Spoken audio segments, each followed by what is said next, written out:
Le premier tour des séries de la Ligue nationale de hockey a démontré une intensité renouvelée par rapport à la saison régulière. Ça, jusque-là, il n'y a pas de problème, c'est un classique. On est habitué à ça. Sauf que le printemps 2025 se dispute et on constate une violence qu'on n'a pas vue depuis belle lurette dans le circuit Batman. Il y a escalade de coups limite vicieux et une tolérance évidente des autorités du département de la sécurité des joueurs. C'est au bas mot, gênant et à tout le moins très certainement préoccupant. Les gestes gratuits se multiplient, sont de plus en plus étendus aux quatre coins du circuit. C'est plus juste l'affaire de tantôt Ovi, tantôt Wilson contre le frêle CH. C'est désormais Bennett sur Stollards, pourtant un bon ami. Et puis hier, Domi sur Barkov. Un geste répréhensible, gratuit, déplorable. Le genre de geste que seule une crapule peut commettre. Je pense que la confrontation des quatre nations a fait école de renouveau de la violence dans la meilleure ligue au monde. On sait que des voix puissantes autour de la table des gouverneurs s'élèvent puisqu'ils sont des apôtres de cette dite violence. Certains propriétaires croient, à raison ou à tort, qu'une abolition pure et simple des bagarres viderait leur amphithéâtre. Les Américains sont friands de cette violence sur glace, dérivée de rollerball, le roller derby. C'est particulier, visiblement, il faudra faire avec, puisque le public en redemande. Là, je veux faire un petit aparté ici. Je ne suis pas en train de vous dire que je pars en cavale pour l'abolition des bagarres. Pas plus que je vais essayer de vous faire croire que je me lève pour aller chercher des chips quand la bagarre prend, ou que je me lève pour aller chercher un ginger beer quand une mise en échec comme celle de Wilson à l'endroit d'Alex Carrier. J'affectionne ça, j'aime ça, ça fait partie du hockey. Je vais juste le préciser à ce moment-ci.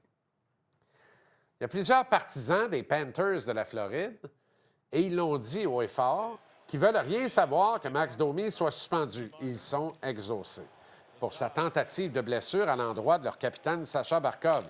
Ils préfèrent que Domi joue le prochain match et réponde de son geste. Ça risque d'être le cas.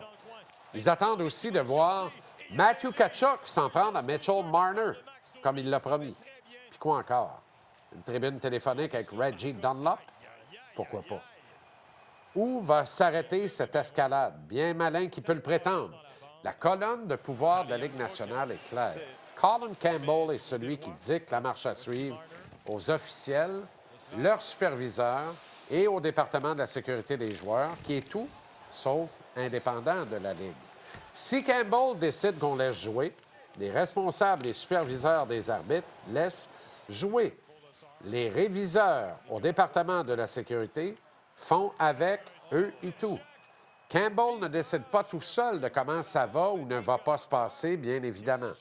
Dans la Ligue nationale aussi, on vogue de comité en sous-comité.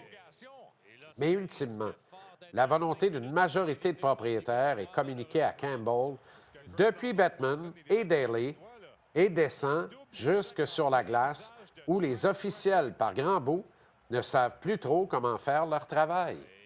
Ce qui nous offre des situations désolantes où on laisse passer des infractions passibles de punitions majeures, mais qu'en contrepartie, on lève le bras sans attendre pour des rondelles envoyées dans les gradins par un défenseur depuis sa zone.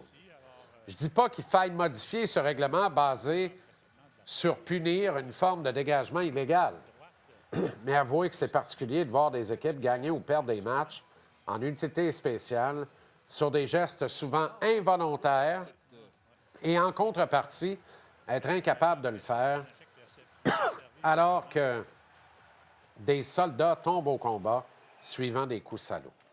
Je croyais la Ligue nationale sur la bonne voie.